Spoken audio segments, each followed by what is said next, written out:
Tonight on the 31 Nights of Halloween Horror, desire, betrayal, revenge, and torture.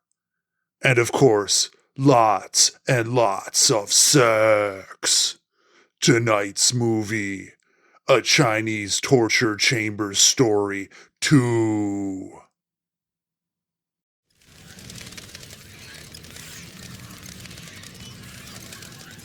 Hello everybody and welcome back to another episode of the 31 Nights of Halloween Horror!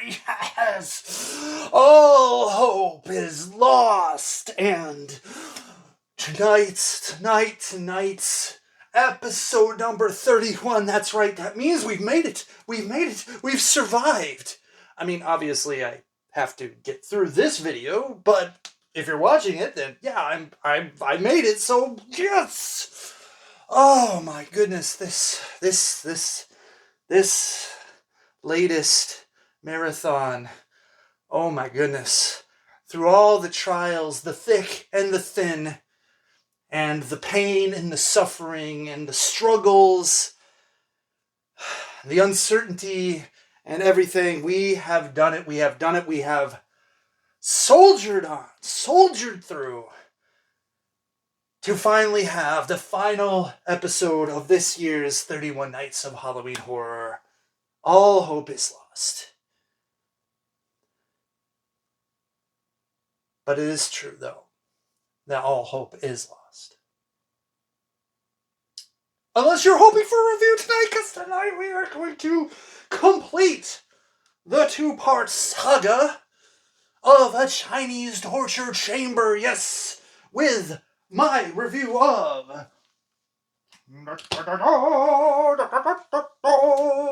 A Chinese Torture Chamber Story 2. Yes, A Chinese Torture Chamber Story 2. Now, one might ask, what is A Chinese Torture Chamber Story 2 all about? Well, it has basically nothing to do with the first movie. Little to no connection at all, except, torture. But what we have is the main man, the master of the building, the chief, the architect, well, maybe not an architect, but the guy in charge, the big man in charge, is dead, killed by a lecherous, treacherous witch of a woman, and she has to be executed so that the spirit of the poor man shall rest, and her flesh will be an offering to appease the vengeance. Yes, but all is not what it seems, and while she is sentenced to be killed by 1,000 cuts, and her flesh an offering, certain parts of her flesh. Anyways, but the main story is actually told in the reminiscence and the memories of the accused, of the tortured. And we flash back to a man, the man, bathing in a river, his horse and supplies on the edge, and a group of bandits take the opportunity to try to steal the horse and his supplies, and of course they are thwarted because this man is not only strong, but he's also wise in the martial arts, and he stops them from stealing his horse and his supplies. And the two men and the woman are reprimanded and told, like, yes, this is not the way you should act. Banditry is not the way. And the man finds out that, well, they used to be farmers, but because of the onerous and corrupt government, they've lost their farm because they could not afford the taxes anymore, and have resulted in banditry. And they do not want to be bandits. And so the man takes pity on him, sees that they are good people, and promises to show them how to hunt and fish so that they can leave the way of banditry and be good, upstanding citizens. And also because he is on the way to the capital to be part of the government, to be part of the court, he vows that things will change and that he will do what he can to help them out. And so they became fast friends and blood brothers. The would-be bandits take the man back to their place as thanks, and the main guy is married to a beautiful and very, very, very horny woman, and the other brother is engaged to this other woman, and he, of course, wants to have enough money so that he can properly have a proper marriage with this woman. And so we come to the first major problem. You see, the fiancé is kind of attracted to the man, the master, his stunning physique, his goodwill, his strength, his skill, and his mercy. All very attracted to her. And he finds her to be quite alluring. But she, alas, is married. Or, well, is a fiancée. And she pledges herself to be with that man. And so he must leave. And at first, you think, well, things are going well. He has gotten himself into a great position of authority. And he invites the brothers and their, wife and fiancé to come to his estate, to work for him, to be part of the ruling class. And it seems great, but he has never forgotten his want and desire for that woman. And so he schemes to be with her. But not only that, but he also has incidents with his old master that have warped and damaged him and has turned him cruel and merciless and deranged. The brothers soon find out that he has a taste for torture and sadism. And what unfolds next leads to not only his ultimate demise, but the woman's sentencing to torture and death. So let's get to those scores, shall we? Violence and gore. I am giving this a 4 out of 5. This movie still kind of pulls its punches in the torture realm, but oh my goodness, it is just like limbs everywhere. I mean, I lost count of how many arms got cut off in this movie. We had multiple decapitations, proper decapitations this time. I'm saying, there's a lot of blood, and because some of the punches are pulled, I'm not giving it a complete 5, but it is definitely a bloody movie. It is definitely a violent movie. There is a lot of death in this movie. There is a lot of torture. There is a lot of pain. There is a lot of like, ooh, ow. So, yeah, definitely 4 out of 5. Moving on to shock value, I'm giving this a 3 out of 5. Not as shocking and depraved as the first one in certain aspects. Plus, there was other things that were shocking in kind of a comical way, but still shocking. This one, not as crude. And definitely there are moments where you're like, ooh, ay, but not as impactful and not as over the top and not as holy shit. But there are some of the tortures, like pouring like hot liquid, I don't know if it's wax or metal, into people's ears. Just, oh God, oh, just, yeah, oh man, ah. And of course, detonguing people. I mean, multiple times. Just someone's mouth sewn shut. It's just, yeah, it's got some shocking moments. 3 out of 5. Moving on to plot, and I'm giving this a 2.5 out of 5. Like, I appreciate that it does the same type of thing it did in the first movie, where things are kind of told in retrospect. So you kind of get the pieces of the puzzle to kind of bring you back to what's going on in the present. But it's not as smart as the first one. It definitely dumps most of the comedic situations, and there's not as much comedy in this one. There are some, and this is, maybe some of the violence is a little comical, but this one definitely keeps the tone on the serious side more so than the first one. And I think coming off of the first one and being really interested in that story, and having some of multiple kind of dynamics to it, this one kind of falls a little short because of it. And I kind of wanted it to be a little bit more fun, a little bit more like the first one, and it's not. So 2.5 out of 5. Moving on to acting, I'm giving it 2.5 out of 5. I mean, like, it's hard to tell. Like, there's a lot of screaming and dying and stuff, and some of it's cool and some of it might be overblown.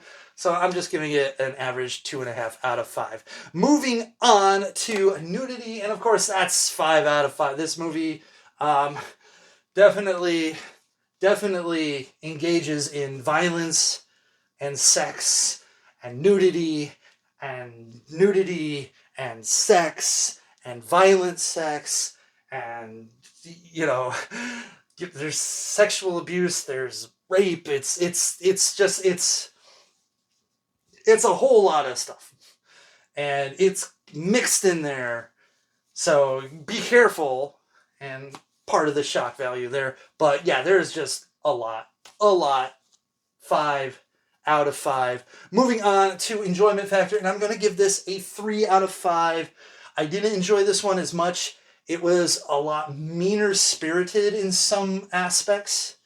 It wasn't as fun of a movie because it didn't have kind of the lighthearted moments to kind of like pull you out. Because the beauty of the first one is that there's some ridiculousness in there that allows you to kind of just like view it almost like cartoonish, and like it sort of takes away the impact of the violence and the torture, which I think is good for people who don't necessarily enjoy seeing that type of stuff. And because of that ridiculous, you're not as like disgusted and put off. But this, like, you could get disgusted with because it doesn't have that fun.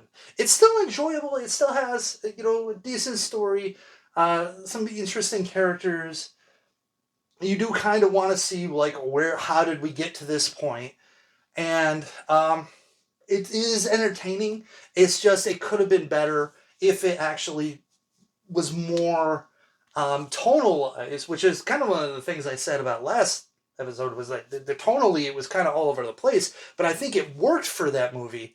And this, I kind of wanted there to be a little bit more ridiculousness, because it felt like the funny things that I found funny or ridiculous were some of the action scenes with people's arms flying off, and I don't know if that was just intentionally funny or is because their limitations on budget made it so that it looked like that, but it wasn't meant to be funny. And this movie was supposed to be like fully serious, and so you see, you get kind of an issue with that, but still very solid 3 out of 5. And my overall impression is still a 3 out of 5. It's still very well put together. If you want sex mixed with your violence, it's definitely a movie that you can get behind, or in front of, or around, or into. Anyways, I don't know, but it's like well made, not as memorable as the first one, and but still solid, and still a worthy Cat 3 edition for those of you who love Hong Kong Chinese Cat 3 insanity.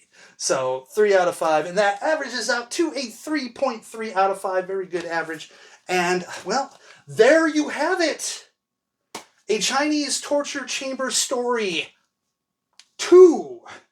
And you can get both of these from my friends at Vinegar Syndrome. Just go to their website, vinegarsyndrome.com, and look up A Chinese Torture Chamber Story 1 and 2.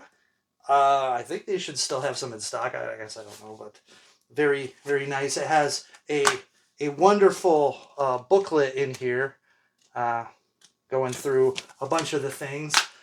Each movie separate disc on Blu-ray with extras and all that good stuff. So there you have it, A Chinese Torture Chamber Story 2.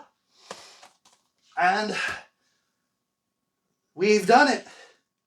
We've done it. It is the end of All Hope is Lost. The end of the 31 Nights of Halloween Horror, part 14. And I would like to say thank you to everyone. Everyone, thank you. Thank you to all those who stuck with me through this really trying and troubling year. It has been one thing after another, and I am relieved that I've stuck to it and actually got through it. And so I'm thankful and I'm grateful for all of you who still watch and like these videos. And I hope you're all well, and I hope you had a good Halloween back then. And I hope Halloween is just coming up pretty soon too. Another, month and a half or so. So hopefully you have a good Halloween then, or this coming up too. And yeah, I'm so grateful. I'm so grateful for all of you who still watch. And I love you all. I love you guys and gals and everyone. And despite what's going on in my life in the background, I want you all to, keep up, keep positive, keep happy, fight for your dreams, fight for what you believe in, fight for what you want. And yeah, I think it's time for the toast, the yearly tradition at the end. I have very little vodka left in here, and I think it's fitting. My U.S. Virgin Islands shot glass, which had the cheap crap on the front of it that has mostly worn off. It feels like me that I'm mostly worn out, and all the cool and awesome stuff that was on there is now gone, and what's left is kind of a crappy plain shot glass. Because that's what I feel like. I've all my good stuff is gone. It's been worn off through life, and all that's left is this almost plain container that is going to be filled with alcohol pretty soon. So let me get that. Oh yeah, smells like rubbing alcohol. Yeah, let's. Oh man, I don't even have enough for a full shot. Oh man, that is it. That is it. That is the end of my vodka. My vodka is completely gone now. My skull is empty. It seems fitting. It's like my life. It's empty. It's gone. Everything, like the title of this series, All Hope is Gone, is just so apt. It's so on the button. It's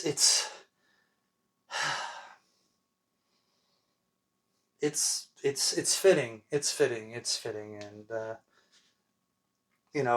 I'm sorry if I sound down and not as chipper and energetic, and I just, life sometimes, life just doesn't go your way, but we have to be strong, and we have to be appreciative of what we have, and things can be much worse. And I know that especially things in the world have kind of gone really bad in some aspects. So I hope all of you who are out there take some time, appreciate your life, appreciate your loved ones. Give them a call, give them a text, give them a hug, say hi. There's someone you love. Tell them you love them. If you can, hug them. If you can, kiss them. And appreciate them and appreciate what you have, because it can all disappear within a blink of an eye. So thank you all once again. I am humbled and I am blessed, and I am super grateful, and I thank you all. So only one thing left to do is cheers to another 31 nights of Halloween horror. And may we always be scary and safe. So, salute.